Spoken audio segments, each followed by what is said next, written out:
The Linguaverse Presence, the Shadow Spectrum, Episode 3, Wounds That Speak, Trauma and the Birth of the Shadow. How Pain Becomes Persona. Welcome back to the Linguaverse Presence, the Shadow Spectrum. Every shadow begins as a scar. Every persona, before it became performance, began as protection, an instinctive choreography between body and world. The smile that softened conflict, the silence that preserved safety, the sharp wit that turned pain into power. These were not affectations of vanity, but dialects of survival. In our previous episode, Masks of Power, we explored the languages of charm, control, and cold cognition, how composure could camouflage fear and charisma could conceal hunger. We learned that every manipulative pattern was once an intelligent adaptation, the nervous system's linguistic improvisation under threat. The birth of the persona. Now, we descend deeper, beneath performance, into the raw script of pain. If Episode 2 mapped the mask, Episode 3 traces the bone marrow, the point where emotion first fractured and language was recruited to hold the break. Here we ask not, what mask do you wear, but what wound wrote your lines? The shadow's first tongue. Before we could speak, we felt. Before we formed words, we formed reflexes, breath caught in the throat, fists clenched around invisible fear, eyes searching for a softness that never came. These embodied syllables became our first grammar, the language of protection. When the nervous system encounters pain it cannot resolve, it rewrites its syntax. Words thin, tones flatten, pauses elongate. Safety, once carried by a caregiver's voice, becomes outsourced to self-regulation. The child learns to weave sound around threat, modulation as defense, silence as invisibility, sweetness as shield. In this way, trauma is a linguist, encoding survival into sound, metaphor, and omission. The words we later choose, the cadence we inhabit, the pauses we protect, all echo early lessons in belonging and betrayal. As linguist Deborah Tannen, 1990, observed, conversation is not merely an exchange, but a ritual, an enactment of power, vulnerability, and validation. Trauma imprints these rituals with asymmetry. One voice becomes louder to be heard, another quieter to avoid harm. Each develops a dialect tuned to the acoustics of fear.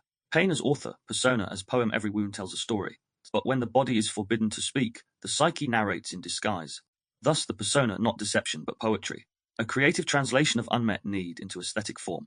What we call personality is often performance art sculpted by pain. The pleaser, the thinker, the rebel, the rescuer. Carl Jung, 1959, described the persona as a mask of the collective psyche, a compromise between individual truth and social demand. But when childhood requires chronic compromise, the mask fuses to the skin. The adaptive self, once flexible, hardens into identity. Here, our goal is not to peel away the persona in judgment, but to read it with compassion.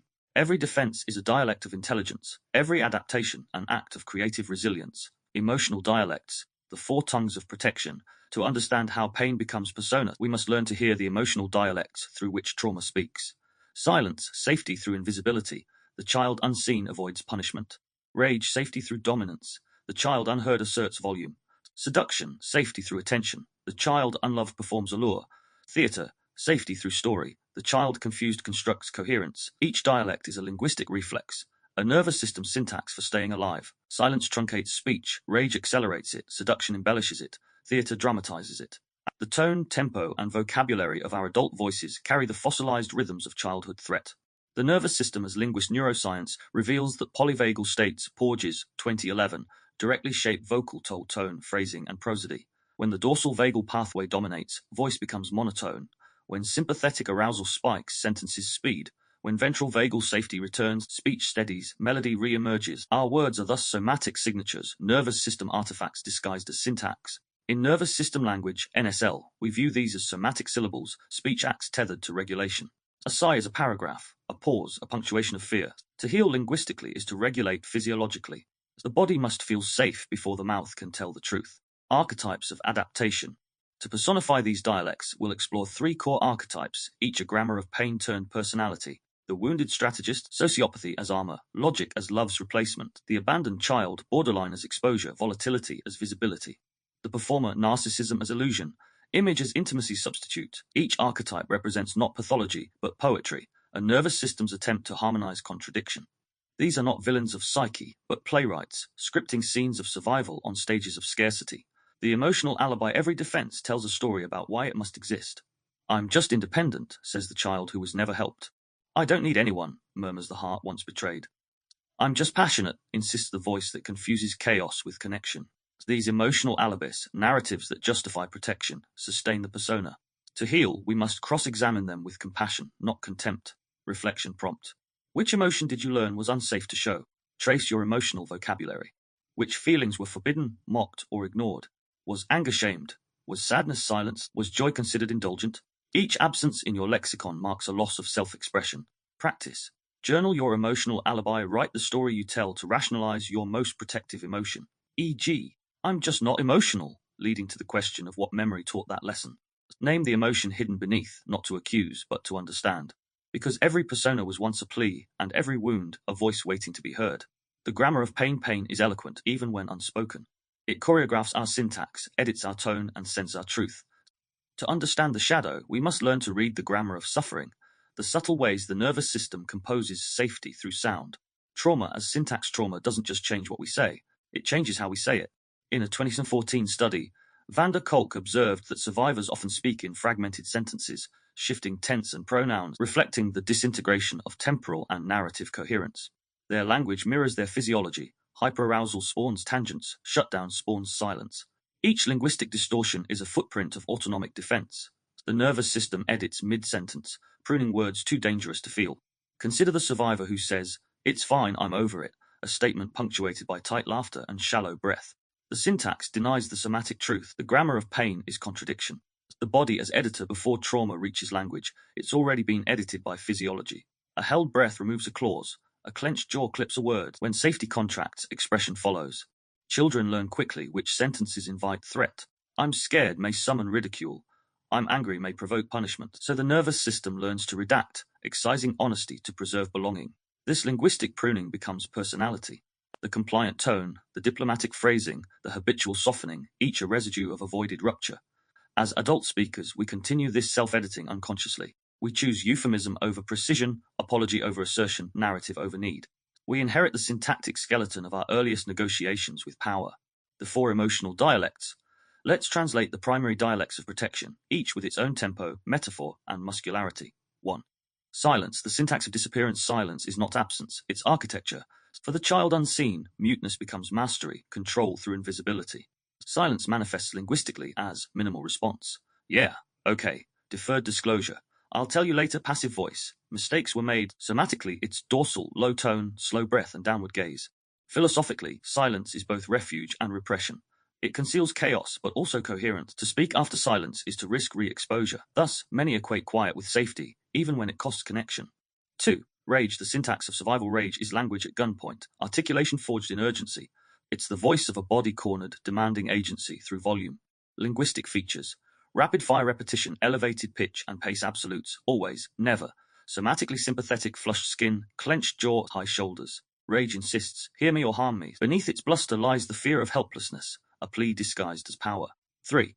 Seduction. The syntax of visibility. Seduction is not always sexual. It's relational choreography. It says, if I can make you want me, you won't leave me.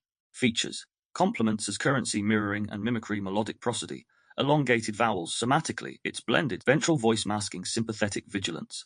Seduction softens edges to maintain attachment, trading truth for attention. 4. Theatre. The syntax of coherence. When chaos exceeds comprehension, the psyche turns to performance. Theatricality is structure, drama to dignify disarray. Features. Narrative inflation, symbolic metaphors, shifts between tragedy and comedy. The theatre dialect seeks coherence through creativity, transforming pain into plot.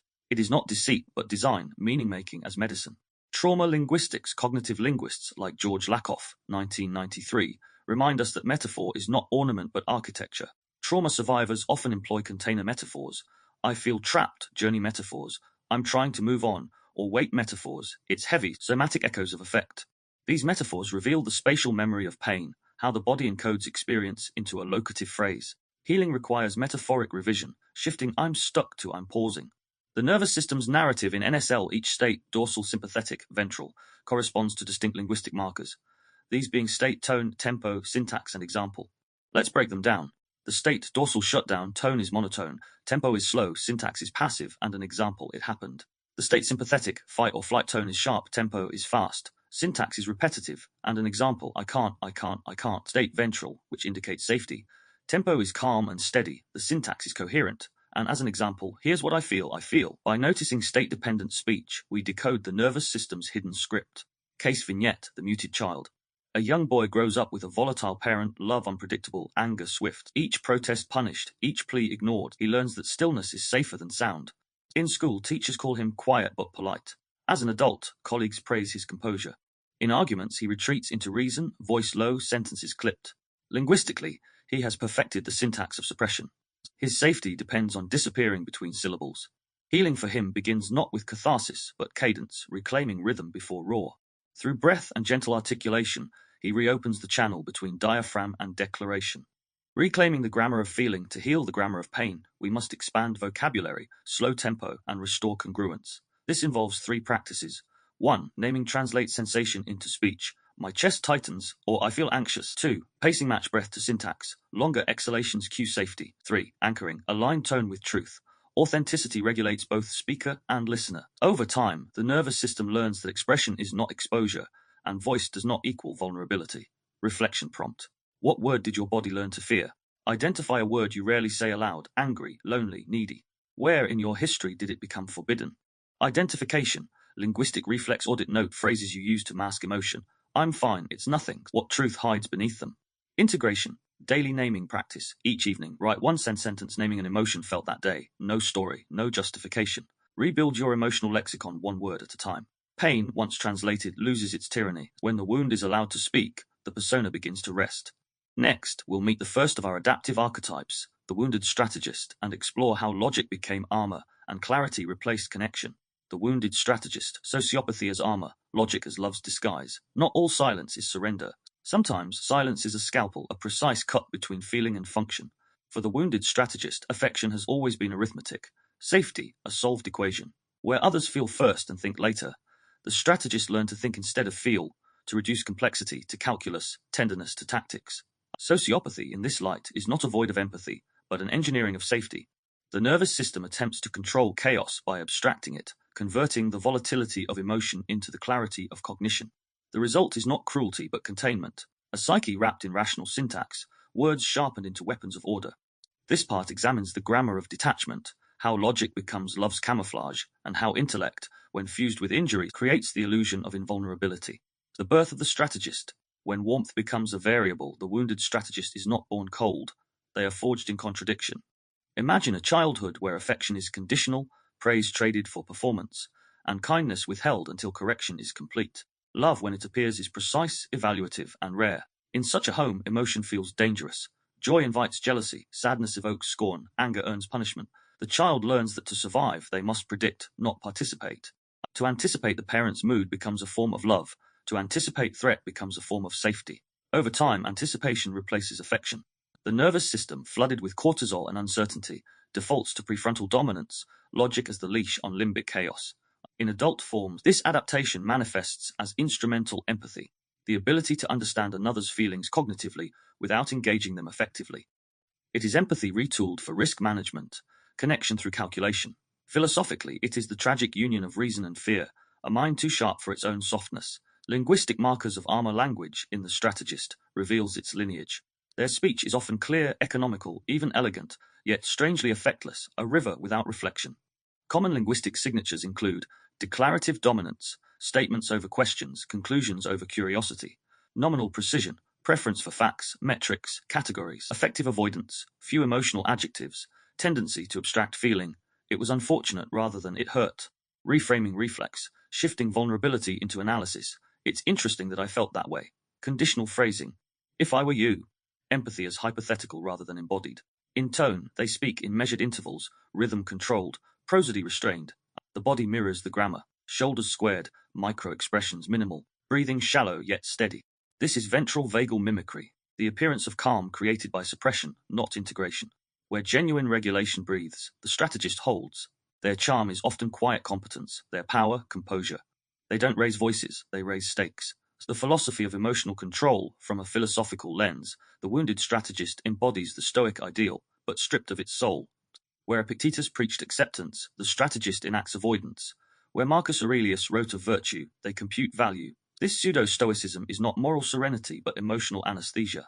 It misreads composure as character and distance as discipline. Nietzsche warned of this transformation. When the will to power replaces the will to feel, man becomes machine efficient but estranged. In relational linguistics, this manifests as epistemic hierarchy, the belief that knowing is safer than needing. The strategist thus constructs intimacy as a classroom. Affection must be earned through logic, loyalty measured by reason. The shadow cost is isolation. Others may admire their clarity yet never access their core. The strategist's fluency in analysis conceals illiteracy in intimacy. The neuroscience of numbness in NSL, sociopathic tendencies often trace back to dorsal vagal adaptation, shutdown disguised as self-control. When early caregiving fails to co-regulate distress, the child learns to self-contain, converting overwhelm into overthinking. Neurologically, this means reduced insular activation, less interoceptive awareness, Craig, 2009. Dominance of executive function. Prefrontal cortex, PFC, overrides limbic effect. Blunted amygdala reactivity. Emotions are recognized conceptually, not somatically. The body, once denied safe release, becomes a sealed system. This suppression masquerades as strength, heart rate steady, face unreadable, tone neutral. Yet beneath, there is metabolic exhaustion. Chronic sympathetic vigilance maintaining a facade of calm. Their language mirrors this cognitive overregulation, syntax tight, adjectives sparse, metaphors dry. They speak as if feelings were data points, not weather systems. The logic-love divide in relationships. The strategist's greatest challenge is translation, converting insight into intimacy. They know what others feel, but not how to meet it. Consider a simple exchange. Partner, I feel alone. Strategist, that's understandable. You've had a stressful week. The response is rational, even kind, but emotionally vacant. It treats the feeling as a phenomenon, not a plea. The semantic mismatch creates alienation. The partner hears absence, the strategist confusion. I answered the question, they think, unaware that intimacy requires resonance, not resolution. This gap between cognition and compassion is linguistic dissociation, a fracture between head and heart enacted in grammar. A scene, love as a chessboard. Imagine an argument between two lovers. She says, "You never let me in." He replies, "That's not accurate. I told you where I was going." Her language seeks emotional entry. His offers informational access. She speaks in longing, he in logic. Both are fluent yet untranslated. He feels cornered by her tears, a puzzle with no solution. His nervous system, primed for precision, reads emotion as error. He analyses tone, decodes word choice, but cannot inhabit the ache. When she asks, "Why can't you just feel with me?" he freezes. To him, feeling is chaos, thinking is contribution. His love language is loyalty, presence through predictability, not passion. This is the tragedy of the strategist. To protect himself from the pain of feeling unseen, he becomes the one who cannot see. The emotional economy psychologically, sociopathic adaptations evolve within transactional family systems, environments where affection is currency and approval, a commodity. The child learns to measure worth through exchange. If I perform, I am praised. If I reveal, I am reprimanded. If I plan, I am prepared. Thus arises conditional selfhood, identity organized around output. Emotion, being unpredictable, is devalued. Cognition, being controllable, becomes capital. By adulthood, the strategist equates vulnerability with volatility. They manage relationships like investments, risk-averse, outcome-oriented, sentiment-hedged. In conversation, this surfaces as linguistic hedging, perhaps. Technically, in theory, micro-barriers preventing emotional exposure. Trauma theory, objectification as defense. In trauma literature, this pattern is described as objectification of affect. Score, 2012, transforming internal chaos into external categories. The strategist converts feelings into phenomena, then manipulates them as if solving an equation. E.g., instead of "I feel sad," they say, "Sadness is interesting. It usually indicates loss." Emotion becomes specimen, empathy, observation. This is not malice, but mastery misapplied. The same analytic intelligence that once decoded danger now dissects tenderness. The linguistic cure, from calculus to connection healing, begins not with dismantling logic, but inviting emotion into its architecture. The strategists need not abandon precision. They must integrate presence. Key practices in linguistic reintegration therapy, LRT, include 1. Effective adjectives expansion.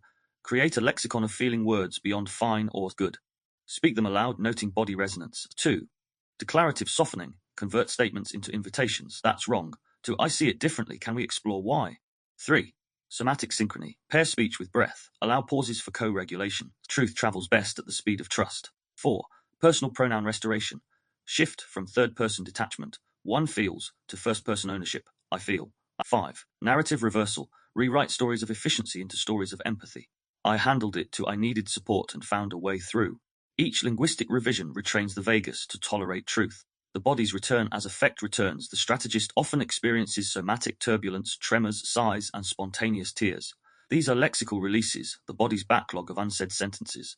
To integrate them safely, NSL teaches grounded articulation. Speak one feeling at a time, tethered to breath. Each honest utterance reopens circuitry between cortex and heart. Where silence once signified strength, now it can host sincerity. Where logic once ruled, now compassion co-governs.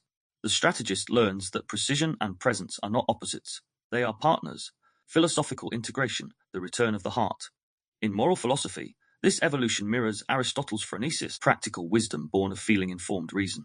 The strategist, having mastered logic, must now apprentice to love, not as sentiment, but as semantic integrity. To feel and speak in unity is the highest coherence. The healed strategist's speech becomes a mirror, clear yet kind, structured yet supple. They no longer analyze emotion as evidence. They acknowledge it as essence. Reflection prompt. Where did your logic begin to lead your love? Recall a moment when you intellectualized affection, explaining instead of expressing. What fear did that logic protect? Identification activity. From thinking to feeling, write one sentence beginning, I think, rewrite it as I feel. Observe how tone, posture, and breath change. Integration practice. Tender precision once per day. Articulate one affection without analysis, e.g., I appreciate you. That hurt me, I missed you. Speak it slowly, allowing warmth to coexist with clarity. The danger of the unintegrated strategist. When logic becomes predation. To understand the wounded strategist in wholeness, we must speak of shadows not as metaphor, but as consequence. When sociopathic adaptation remains unconscious, armor calcifies into weaponry. What once served survival begins to serve control, and what once concealed pain begins to create it. In the integrated strategist, logic softens into stewardship. In the unintegrated, it sharpens into a strategy, not for protection, but for possession. The same cognitive brilliance that once decoded a threat becomes a tool of domination. The linguistics of harm unintegrated sociopaths speak in precision without presence, crafting phrases that pierce, persuade, or paralyze. Their words are often immaculate, too immaculate. Each syllable lands where it must, yet nowhere close to the truth. Hallmarks of harmful sociopathic language include gaslit grammar, rewriting shared memory, that never happened, you're overreacting, moral manipulation, using ethical language to mask unethical acts, I only lied to protect you, empathic echoing, mirroring feelings without meaning them, I know exactly how you feel, followed by an action that contradicts it. Instrumental intimacy, revealing personal details to elicit trust, not connection. Precision deflection, over-explaining or intellectualizing when confronted. Flooding the dialogue with data to dilute emotion. Each tactic hijacks the listener's linguistic trust reflex, the default assumption that coherence equals sincerity. But as Paul Grice, 1975, noted, language operates on cooperation. When used competitively, it becomes a cage, the somatic cost of the sociopathic bond. Those entangled with unintegrated sociopaths describe relationships that feel linguistically elegant, emotionally starving, and physically confusing. The body of the empathic partner oscillates between vigilance and hope, sympathetic spikes during contradiction or betrayal, dorsal collapse during cold withdrawal, ventral mimicry during brief charm or affection, the nervous system borrowing safety from illusion. Over time, this creates co-regulatory captivity, the trauma bond. The victim's system learns to seek coherence in the abuser's calm, mistaking control for care. Linguistically, this manifests in self-blame syntax. Maybe I misunderstood. I know he didn't mean it. They are just under stress. The voice bends around harm until truth becomes foreign. Scenario 1, the mirror and the mask. She meets him at a conference, articulate, magnetic, slightly aloof. He listens like a scholar, speaks like a sage. In early conversations, he mirrors her language, same tempo, same metaphors, same emotional valence. She feels seen, a rare resonance. Weeks in, subtleties shift. Compliments carry caveats. You're brilliant, though sometimes too sensitive. Boundaries blur. I thought we agreed you'd focus more on us. When she voices hurt, he reframes. You're projecting, you always misread tone. When she distances, he seduces. No one's ever understood me like you do. Soon, her diary fills with apologies for reactions she never chose. The grammar of her mind fractures, every I followed by. But this is empathic entrapment, a love story written in conditional clauses. Scenario 2, the boardroom predator. In corporate settings, the unintegrated strategist thrives where outcomes outweigh ethics. They flatter superiors, undermine peers, and instrumentalize subordinates. Their charm is contextual fluency, tailoring tone to hierarchy. To the CEO, visionary rhetoric. To the team, camaraderie. To rivals, courteous cruelty, a smile sharpened by subtext. They weaponize linguistic precision. I appreciate your passion, to frame dissent as immaturity. That's an interesting idea to stall innovation. We're all a family here, to normalize overwork. Power is maintained through semantic gaslighting, redefining fairness, loyalty, or teamwork to favor control. The harm is subtle but systemic, a culture of performative politeness, where clarity is punished and compliance praised. Scenario 3, the intimate illusionist after arguments. They oscillate between withdrawal and allure.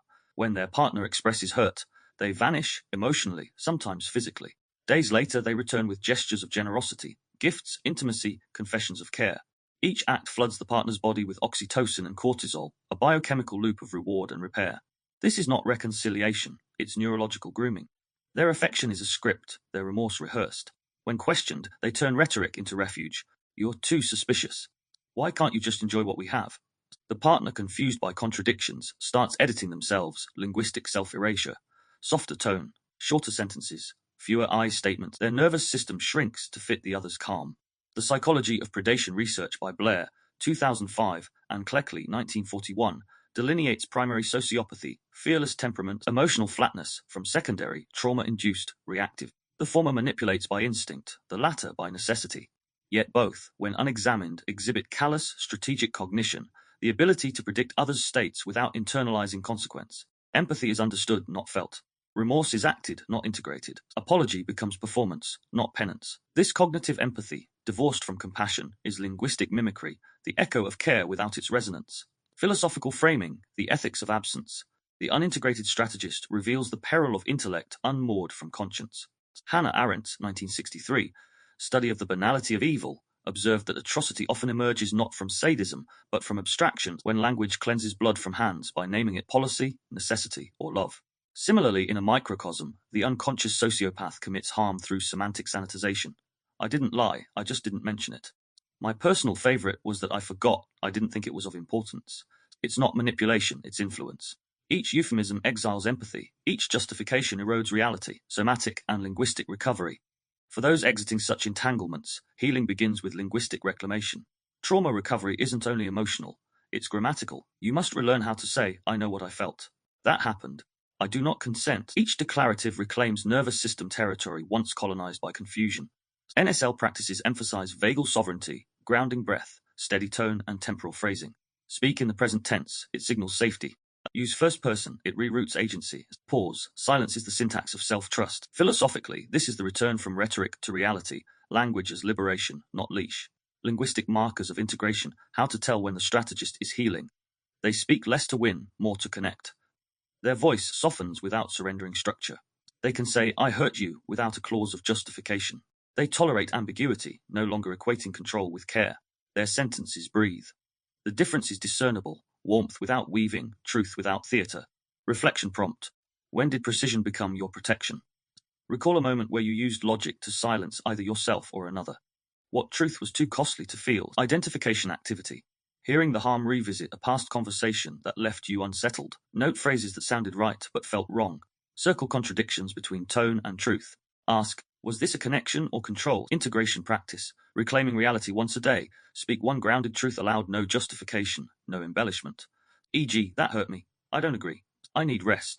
Anchor breath in belly, feel feet on floor. Truth is not a threat, it is a threshold. Next, we turn to the abandoned child, whose voice, unlike the strategist's, was never lost but too loud to be heard. An emotional storm mistook for need, not narrative.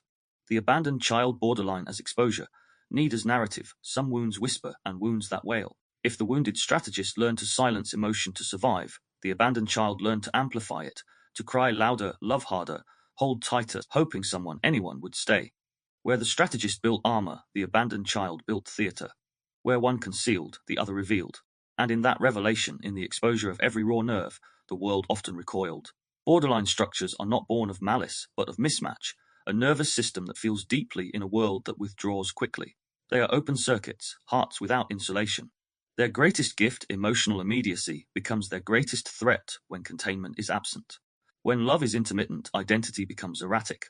When connection is conditional, affection becomes performance. The abandoned child thus evolves into a linguistic storm, fluent in both poetry and panic, oscillating between devotion and despair. We will explore how this archetype speaks, in ruptures, repetitions, and refrains, and how the language of longing, if left unintegrated, becomes a grammar of guilt, rage, and illusion. But first, we must trace its origin story, the syntax of separation. The first silence, when crying stops working, every attachment begins as a dialogue. The infant cries, the caregiver responds, safety is restored. But what happens when crying doesn't bring comfort? When hunger is met with irritation, tears with withdrawal, or needs with neglect?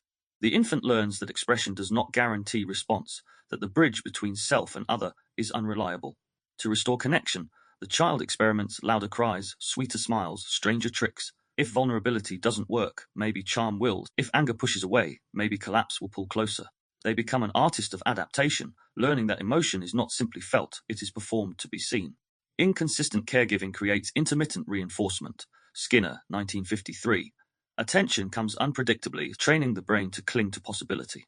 This pattern wires both the dopaminergic system, anticipation, and amygdala, threat detection, into hyperarousal. The body becomes a radar for rejection, every pause a prophecy. Thus emerges the abandoned child, a psyche suspended between hypervigilance and hope, reading silence as abandonment, neutrality as neglect, and presence as proof. The emotional cartographer. Emotionally, the abandoned child is a cartographer without a compass, mapping love through intensity, not intimacy. Their nervous system confuses activation with aliveness. If the heart isn't racing, they fear it isn't real. They often speak in absolutes, always, never, forever, nothing, linguistic mirrors of splitting. Kernberg, 1975. The inability to hold ambivalence. When attachment feels unstable, the psyche seeks control through clarity, even if that clarity is catastrophic. If you might leave, I'll make you the villain. If you might stay, I'll make you my savior. Their relationships oscillate between fusion and fragmentation. One moment they speak in plurals, we, us, always, collapsing boundaries in pursuit of security. Next, they weaponize withdrawal, silence, blame, or self-sabotage, punishing proximity to preempt pain. This is not manipulation by design, but protection by reflex. The body, flooded with cortisol, hijacks the mouth. Words become weapons or worse, warnings. Yet even in their volatility, there is vulnerability. Each outburst is an essay in disguise, each tear a thesis. Please see that I'm scared. The syntax of storms. The abandoned child speaks in weather systems. Their language shifts with mood, rapid, rhythmic, riddled with paradox. A simple disagreement may become a deluge. You don't care about me. You're leaving. I knew I couldn't trust anyone. To outsiders, this may appear irrational, but linguistically, it's trauma grammar, speech shaped by survival, not semantics. Each phrase encodes a physiological state. You don't care is flagged by sympathetic activation, fight. Your leaving leads to parasympathetic collapse, fawn freeze. I knew it falls into dorsal resignation, known as shutdown. These statements are not arguments, they're alarms. In NSL, we understand them as signal syntax, attempts to regulate through resonance. The louder they speak, the lonelier they feel. Their tone can shift mid-sentence, reflecting autonomic lability, rapid toggling between states. This instability, misread as drama, is often unmetabolized fear, the terror that love will vanish if not constantly verified. The linguistics of longing. The abandoned child doesn't just want love. They need proof. Words must not only soothe, but also solidify. They ask, do you love me? Not for sentiment, but survival. Language becomes both a litmus test and a lifeline. I love you must be repeated, rephrased, reinforced, each utterance a pulse check on belonging. Silence between texts feels like abandonment. Neutral tone sounds like rejection. Every delay is a desert. Their linguistic field is filled with questions, qualifiers, confessions, and contradictions. Are you mad at me? I know I'm too much. I hate that I love you. Please don't leave. Each phrase oscillates between shame and salvation, the echo of a childhood where every emotion was either punished or ignored. When this sensitivity fuses with charm, a narcissistic overlay may form. The self becomes a mirror, reflecting what others want to see. Attention becomes oxygen, applause, attachment, but admiration is a brittle bond. One crack, and the reflection shatters. Thus, many abandoned children grow into mirror narcissists, emotionally porous, yet image-bound, craving intimacy, yet curating personas. They are both an empath and an actor, both wounded and weaponized. The body's chorus somatically, their body tells the tale before the tongue. The chest tightens at imagined rejection. The stomach drops with perceived distance. Hands tremble when trust wavers. Their vagus nerve oscillates wildly, ventral to dorsal, joy to dread. Every goodbye feels like a betrayal, every pause a prophecy. This instability often produces somatic flashbacks, physiological echoes of old abandonment triggered by modern misattunement. To self-soothe, they may use sensory amplification, louder music, deeper hugs, longer talks, and seeking embodied proof of presence. When unmet, they spiral inward, from longing to loathing, craving to collapse. Their nervous system, once a tuning fork for love, becomes an alarm system for loss. The shadowed self, the performance of pain, when unintegrated, the abandoned child can become a master of emotional manipulation, not from cruelty, but from desperation. Pain becomes a performance designed to secure proximity. Consider 3 recurring scripts. 1. The love bomb and the void. At first, they flood the field, gifts, affection, constant contact. Their tone is devotional, almost divine. You're my person. Yet as soon as intimacy stabilizes, fear intrudes. They withdraw, test, and provoke. If the partner protests, it proves love. If not, it proves abandonment. The cycle repeats: seduction, suspicion, sabotage. Each repetition confirms their prophecy. Everyone leaves. 2. The empathic manipulator. They weaponize vulnerability, tears as traps, confessions as contracts. If you leave, I'll fall apart. Guilt becomes an attempt at binding, not bonding. The partner confused by compassion remains not from desire but duty. Over time, love erodes under obligation. 3. The mirror narcissist. They seduce with empathy, mirroring every mood, echoing every need. I've never met anyone like you. But this mirroring is mimicry, not meeting. Once approval is secured, distance returns. They may ghost, withdraw, or seek new validation. Their intimacy is aesthetic, built for effect, not endurance. In all three, the language of need mutates into a dialect of control. Affection becomes negotiation, apology becomes theatre, communication becomes choreography. A real-time scenario, the spiral of proof. It begins after an argument. Your partner retreats to think. You, the abandoned child, interpret their pause as punishment. Your body floods, heat in the chest, shallow breath, the old ache awakening. They're leaving. You text once, twice, 3 times. Can we talk? Please don't ignore me. I can't believe you're doing this again. When they reply calm but brief, you feel both relief and rage. I just need space. The word slices. Space sounds like severance. You reply sharply. Fine. Have all the space you want. I'm done trying. An hour later, regret sets in. You send, I didn't mean it, I'm just scared. They respond, I love you, but I need calm. You cry, curse, then apologize, a whirlpool of contradiction. Each message is a heartbeat, each pause a death. The nervous system cannot differentiate absence from abandonment. In the body, heart races, skin tingles, throat tightens. In the mind, catastrophes compose themselves. In the language, hyperbole and heartbreak entwine.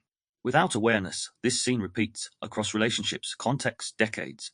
Each iteration deepens the groove. Love equated with loss, closeness with chaos, the consequences of unconscious attachment. For those attached to an unintegrated abandoned child, the experience can be exhausting, destabilizing, even traumatic. Partners describe walking on emotional eggshells, one word too slow, one tone too flat, and storms ensue.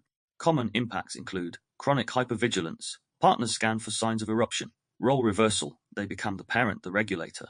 Erosion of autonomy. Decisions filtered through the partner's fragility. Compassion fatigue. Empathy weaponized until it depletes.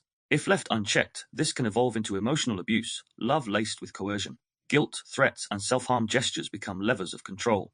The partner, trapped between care and captivity, loses their voice. Thus, the danger is not only in being abandoned, but in becoming the abandoner through fear. In clinging too tightly, they create the very solitude they dread. The linguistic path to healing begins with translation, learning to speak, not negotiate it. 1. From panic to pause before reaching out, breathe. Ask, am I seeking connection or control? If the latter, wait until calm returns. 2. From accusation to expression, replace you don't care with I feel anxious when you're quiet. Vulnerability invites empathy. Blame invites defense. 3. From flooding to framing, set conversational containers. Can we talk for 10 minutes to clear this? Structure regulates safety. 4. From performance to presence, speak slower. Let tears come without turning them into tools. Let love breathe. 5. From fantasy to fact, differentiate the story from the state. You're leaving to I feel afraid you might leave. Ownership anchors truth. Each revision rewires the narrative from theatre to thesis, emotion articulated, not enacted. Reparenting the voice, the abandoned child's language matures when self-soothing precedes speech. By becoming their own first responder, they free others from false rescue. Somatically, hand on chest creates ventral grounding, a soft exhale triggers vagal activation, a gentle hum leads to resonance restoration. Linguistically, I'm noticing I feel, is metacognitive mapping. What do I need right now? Allows for internal inquiry. Can I hold this feeling without fixing it? Provides an opportunity for capacity building. Philosophically, this is autopoiesis, self-generation of safety. Through awareness, they shift from echoing old cries to composing new calm. Integration and wholeness. The integrated abandoned child becomes an artist of attunement, sensitive, not reactive. Passionate, not possessive. Their depth, once drowning, becomes devotion. Their voice, once pleading, becomes poetry. They learn that presence is not proven by proximity, but by peace. That love is not earned by effort, but allowed by ease. That the most enduring bond is not forged in fire, but in faith. When healed, they teach others how to feel fully, fiercely, freely, without fear. Reflection prompt. Which emotion did you learn was unsafe to show? Journal one memory where a natural feeling, anger, sadness, joy, or fear was dismissed or punished. What survival strategy did you develop to hide it? How does that script still shape your speech today?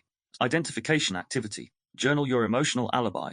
Identify one recurring justification you use to mask vulnerability. E.g., I'm fine, I was just tired. What emotion hides beneath? Write the truth beneath the excuse. Integration practice. Linguistic reparenting.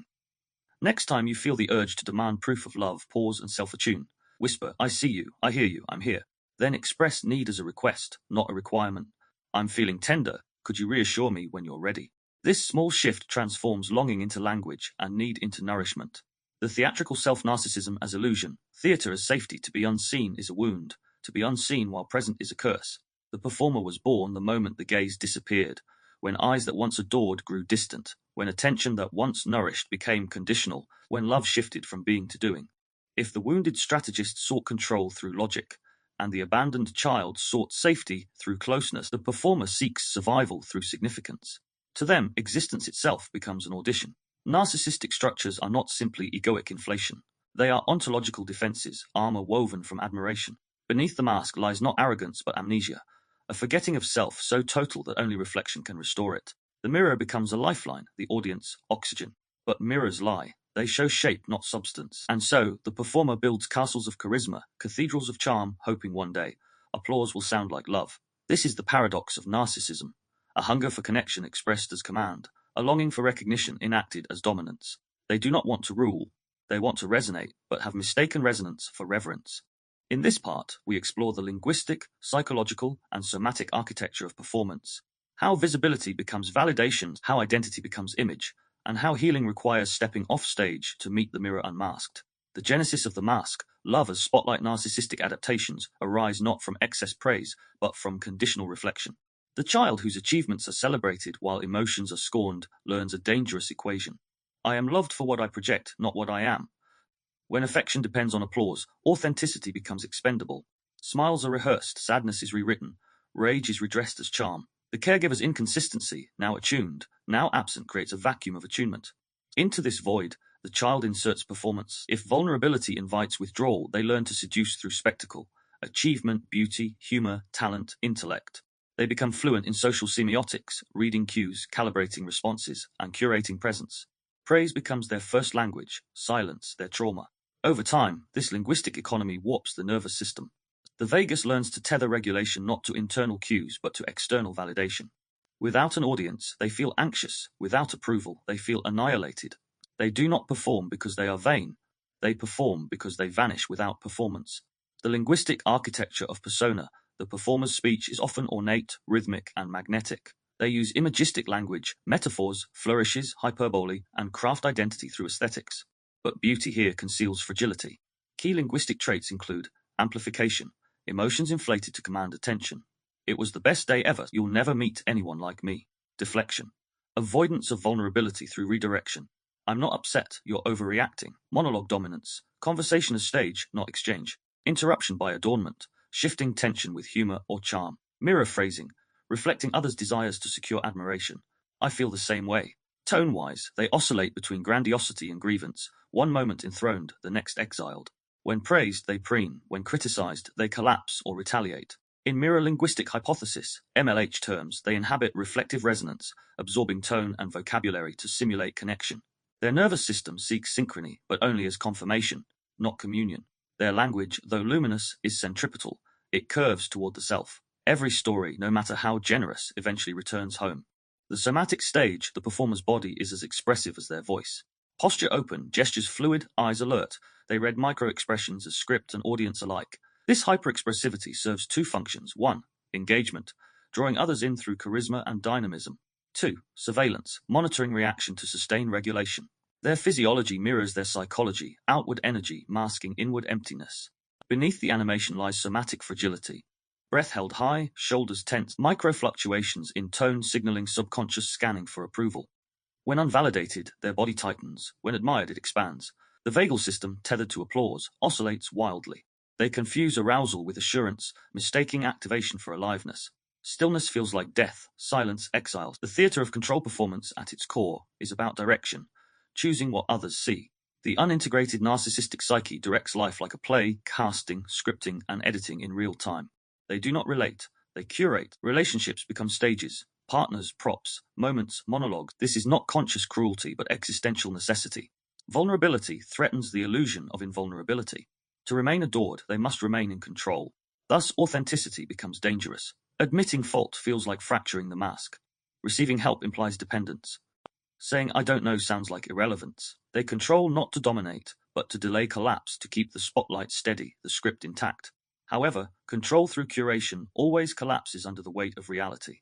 People tire of being audiences, relationships tire of being performances, and when applause fades, the performer's greatest fear surfaces.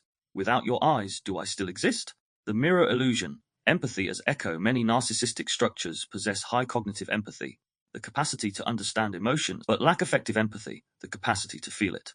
They echo emotion without absorbing it, mimicking connection rather than embodying it. This mimicry creates the illusion of deep rapport. You just get me. But when true intimacy demands discomfort, accountability, mutuality, imperfection, the echo falters.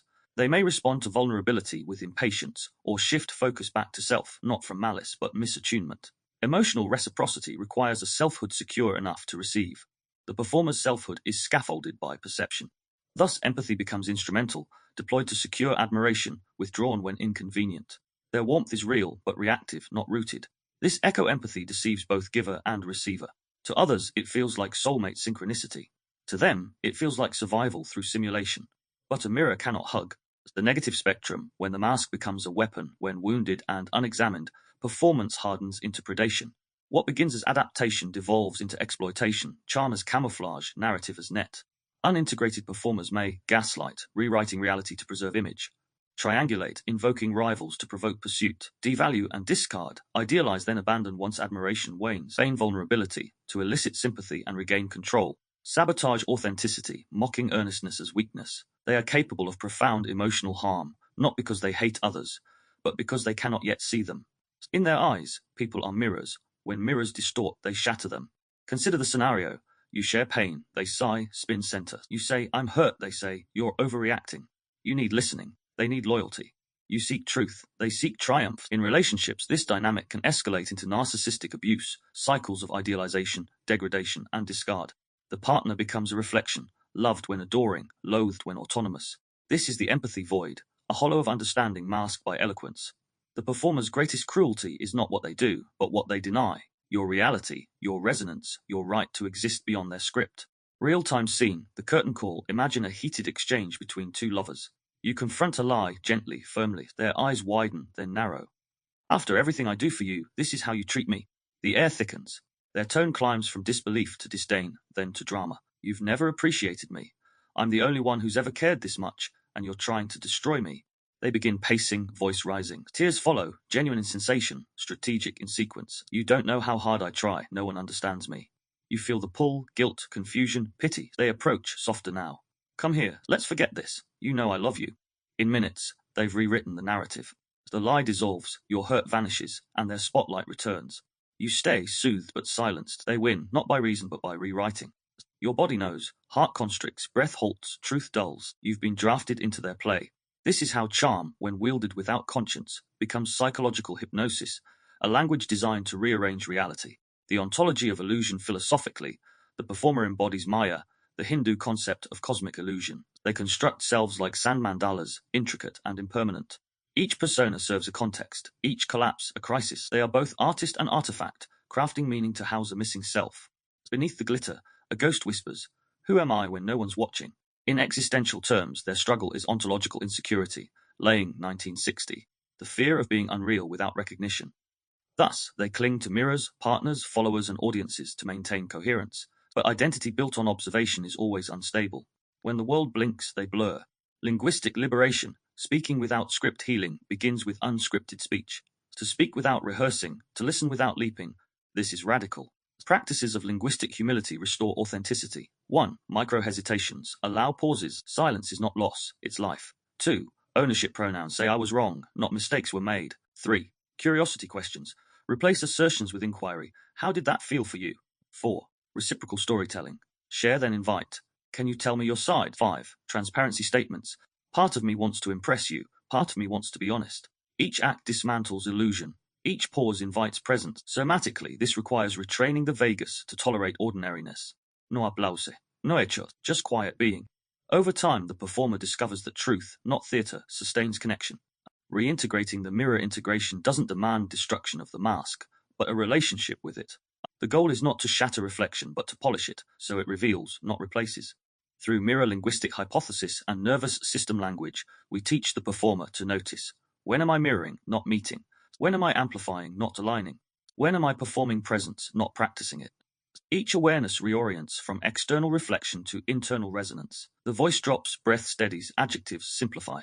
Language becomes a vessel, not a veneer. The integrated performer, charisma with conscience. When healed, the performer becomes a luminary, a translator of unseen truths into shared language. Their gift, visibility, now serves vision. They inspire without imposing, lead without eclipsing. Their speech, once self-serving, becomes self-revealing. I want to be seen, but I also want to see. They become fluent in mutual mirroring, recognizing that reflection is a two-way ritual. In partnership, they shift from spotlight to sanctuary, no longer demanding admiration, but inviting authenticity. Their charisma, stripped of compulsion, becomes compassion in motion. Reflection prompt. Who are you without the witness? Recall a moment when you acted from image, not essence. What did you fear would happen if you showed the truth? Who might you become when seen, not staged? Identification activity. Unscripted self, spend one conversation resisting rehearsal. Speak slowly, breathe between sentences. Notice when you reach for performance, humor, exaggeration, or control. Replace it with presence, integration practice. The mirror meditation, stand before a mirror. Gaze softly, breathe evenly, whisper, you are enough, even unseen. Repeat until the eyes meet, not mimic. Let the silence between words become the stage where your truth performs itself. The language of protection, silence, rage, seduction, theatre, and the dialects of defense. Every wound develops a tongue. Every defense learns to speak. When pain cannot find a listener, it creates one within. The inner child, the inner strategist, the inner performer. Each learns a dialect of survival, each shaped by nervous system necessity and emotional economy. These are not flaws in design, but fluencies forged in danger. Silence, rage, seduction, theatre, each is both symptom and syntax, a code the body writes when words cannot bear the weight. To understand the language of protection, we must read beneath grammar into physiology, beneath tone into trigger, beneath logic into longing. These dialects are not random. They are regulated expressions of dysregulation, nervous system poems written in the ink of need. In nervous system language, NSL, protection is communication, not of thought, but of state. Each defense translates an unmet need through a familiar rhythm. Our task is not suppression, but translation, hearing the ask beneath the armor. Silence. I need safety. Silence is not absence, it is architecture. When the world grows too loud, silence becomes shelter, a soundproof sanctuary built from swallowed words. In dorsal vagal states, Porges, 2011, the body shuts down to conserve energy, heart rate slows, and voice softens or disappears. Linguistically, silence is an ellipsis, a pause that says, I cannot risk the next sentence. But silence wears many masks. Sometimes it's a quiet plea, please don't push me. Sometimes it's a covert protest, you don't deserve my words. And sometimes it's learned helplessness, an echo of childhood where speech invited shame. In trauma linguistics, we see this in linguistic minimization, phrases like it's fine, I don't know, whatever, soft closures that end dialogue before danger can begin. Yet beneath the silence lies a need for safety, not just physical but relational. Silence says if I am still, I can survive. To translate silence is to restore rhythm, to bring breath where there was bracing, vibration where there was void. NSL invites microspeech, one phrase, one sound, one exhale, enough to remind the body that safety can coexist with sound. A whisper can be a declaration. A sigh can be a return. Rage, I need power. Rage is a roar through clenched teeth. It is the red language of a boundary long denied.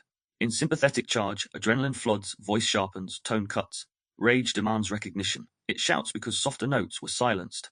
In linguistics, rage manifests as interruptions, imperatives, exclamatives, and syntax as a sword. In psychology, it is often a secondary emotion, masking grief or fear. Greenberg, 2002. In NSL, rage is mobilization, energy rising to restore agency. But untransformed, rage becomes rupture, the need for power mistaken for domination. The wounded strategist, forged in betrayal, learns to control to avoid collapse. They wield intellect like armor, anger like evidence. Yet rage is not cruelty, it is compression. It holds the heat of unmet dignity, the wish to matter, to move, to make meaning. To translate rage, we must name the need. When I shout, I'm trying to be seen. When I argue, I'm trying to find ground. When I fight, I'm trying not to disappear. Rage, met with reverence, becomes assertion. The syntax shifts from you never to I need. The tone softens from blade to bridge. In NSL practice, regulating rage means expanding the container, grounding feet, widening gaze, and slowing syllables. As the diaphragm descends, language follows, from command to conversation. Power redefined becomes presence. Seduction. I need visibility. Seduction is the smile of the unseen. It is the choreography of charm, hips swaying to the rhythm of recognition, words honeyed to attract attention that feels like love. When attachment equals survival, the nervous system learns allure. In sympathetic arousal, dopamine and oxytocin fuel performative warmth. The voice lilts, prosody rises, eye contact lingers. Seduction is social spellcraft, casting approval as belonging. Linguistically, seduction manifests through flattery, suggestive rhythm, strategic softness, and prosodic caress designed to disarm. Psychologically, it emerges from conditional worth. If I please, I'll be protected. Philosophically, it reveals the paradox of desire, wanting to be chosen while fearing to be known. But beneath every coquettish phrase lies a child whispering, "Can you see me now?" Seduction becomes manipulation when the performance overshadows presence, when the promise of connection hides a hunger for control. The performer archetype learns this dance early. Applause is affection, spotlight is safety. To translate seduction, we ask, what am I trying to reveal through concealment? Who am I when I'm not curating my charm? Visibility, in its integrated form, becomes an authentic expression, the courage to be seen without seduction, to speak without script. In NSL, this means aligning tone and truth, allowing pauses, imperfection, and plainness to coexist with warmth. The voice no longer sells, it simply shares. Seduction, softened, becomes sincerity. Theatre. I need coherence. Theatre is the art of holding chaos in costume. It is the nervous system's narrative therapy, turning pain into plot, fragmentation into form. The histrionic script emerges when truth feels too jagged to touch, so it is draped in drama, staged for safety. Every gesture becomes a glyph, every sigh a symbol. In linguistic terms, theatre manifests as exaggeration, repetition, metaphorical flourish, and an attempt to make feeling legible through spectacle. In psychology, it is hyper-expression masking hypoconnection, emotion as exhibition, not exchange. In nervous system language, NSL, it signals dysregulated ventral seeking, the longing for coherence through external mirroring. Yet beneath every dramatic monologue lies an honest ache. My story matters. Theatre is not deception. It is desperate translation, turning sensation into scene, so the world might finally watch. To translate theatre is to strip it of spotlight, to tell the story softly, not perform it. It is to ask, can I narrate, not dramatize? When coherence returns to the body, when breath, voice, and awareness align, theatre becomes testimony. The mask melts, the meaning remains. In this state, expression becomes integration, art not as avoidance, but as arrival. The polyvagal grammar of protection. Each dialect corresponds to a rung on the polyvagal ladder. Porges, 2011. Dorsal silence leads to collapse, conservation, and invisibility. Sympathetic rage leads to mobilization. Fight and restoration of the boundary. Sympathetic seduction leads to mobilization. Fawn. Pursuit of connection. Ventral theatre leads to seeking coherence, self-referencing, social storytelling. As regulation strengthens, each dialect can evolve. Silence becomes stillness. Rage becomes assertion. Seduction becomes sincerity. Theatre becomes testimony. This is the grammar of wholeness, when every defense remembers its original intent and is rephrased through integration. The integration chamber, reclaiming wholeness through reflection, regulation, and reverence. In the integration chamber, language becomes liturgy, a ceremony of retranslation. The wounded strategist, the abandoned child, and the performer gather here not as rivals, but as relatives, each fluent in a dialect the other forgot. The strategist bows first, laying down the sword of intellect. The child steps forward, tears translating into tone. The performer removes the mask, revealing the face beneath the metaphor.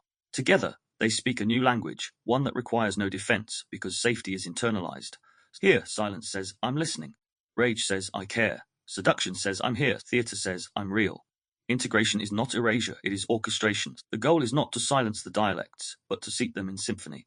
From a neuroscientific lens, this is neural integration, Siegel, 2010, linking differentiated parts into a coherent whole. From a psychological lens, it is self-cohesion, Kohut, 1971, restoring continuity of identity. From a linguistic lens, it is semantic congruence when word, tone, and body align. In NSL practice, the integration chamber is enacted through triadic breathwork. 1. Inhale to include the part once exiled. 2. Pause to hold multiplicity. 3. Exhale to express as one. This breath becomes a bridge, linking silence to speech, rage to reason, seduction to sincerity, theatre to truth. Wholeness speaks in harmonics, not one note but resonance. Reflection prompt. What does your protection sound like? Listen to your most recent defense, the silence, the sarcasm, the storm. What sentence hid beneath it? Complete the phrase, when I defense, I'm trying to feel, need. Let language reveal the longing. Identification activity. The acoustic mirror record a moment when you felt defensive. Replay the audio, not for words, but for tone, speed, and spacing. Did your voice rise or fall? Did breath shorten or hold? Did sentences scatter or sharpen? Note which dialect you spoke. Defense is not dishonesty, it's distorted honesty. Integration practice, rewriting the reflex. For 1 week, practice rephrasing your protection into presence. When silence arrives, try, I need a pause, not a wall. When rage rises, try, I'm feeling strong emotion, let's slow down. When seduction tempts, try, I want to connect, can we meet honestly? When theatre performs, try, this story matters, can I share it simply? Each rephrasing rewires the reflex, turning survival syntax into sovereignty speech. Reframing the wound as wisdom. Every defense once saved a life. Every mask began as medicine. To see the wound not as weakness, but as wisdom, is to reclaim authorship of your own myth. What you once called disorder may be design, an intelligent adaptation encoded by necessity. Trauma does not only break, it builds intricate architecture formed around fragile truths. The sociopath's armor, the borderline's openness, the narcissist's mirror, each reveals a psyche solving for safety in a world that did not offer it. These are not moral failings but nervous system strategies, not evils but expressions. The task is not to eradicate them, but to evolve them, to translate instinct into insight. When we meet these archetypes within ourselves, we begin to hear what the shadow has always been trying to say. Silence was the need for safety. Rage was the cry for power. Seduction was the longing to be seen. Theatre was the attempt to make sense of chaos. Healing, then, is not deleting the dialect. It is learning to listen in its native tongue. To ask not, why am I like this?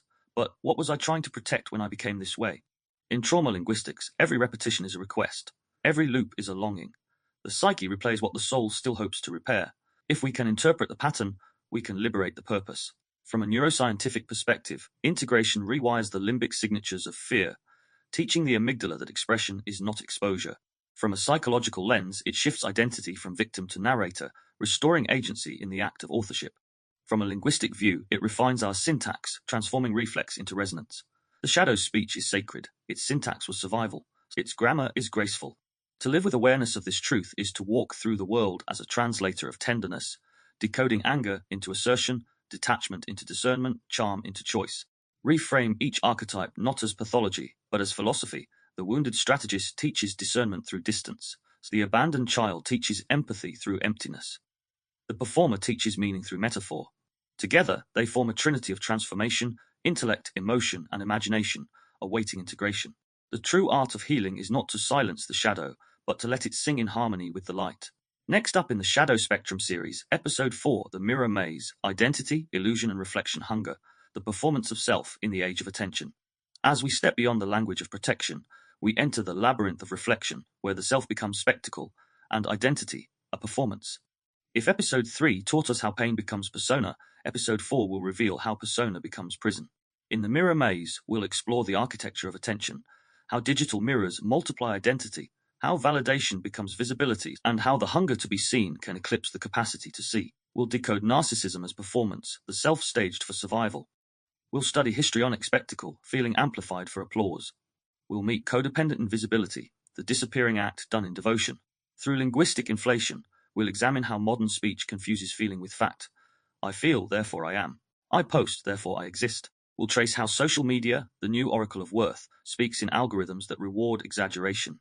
Not essence, how language online becomes theatre and theatre becomes truth. But beneath every filtered image and curated phrase lies a quiet question.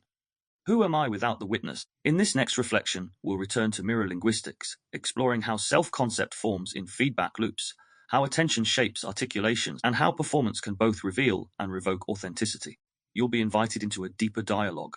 Reflection. Who are you without the witness? And practice. Write from your unseen self, the one who does not perform, the one who never needed applause. Because identity, at its core, is not content, it is context. And wholeness begins when the mirror becomes a window. So as we close this episode, may you leave this reflection not lighter, but clearer. Not emptied of shadow, but fluent in its language. Let patience become your method, not your mask. Let softness become your strength, not your surrender. Let sovereignty be a state of congruence where what you feel, think, and speak move in the same direction. To meet your silence with curiosity is to translate stillness into safety. To meet your rage with structure is to convert heat into honor. To meet your seduction with sincerity is to exchange charm for coherence. To meet your theatre with truth is to let meaning stand without disguise. Integration is not transcendence. It is an accurate translation. To be whole is to speak in your own syntax without rehearsal, without retreat, without regret. Until the next reflection, speak with integrity, listen with presence, and live with alignment. You've been listening to the Linguaverse Presence, the Shadow Spectrum. I'm James Miller.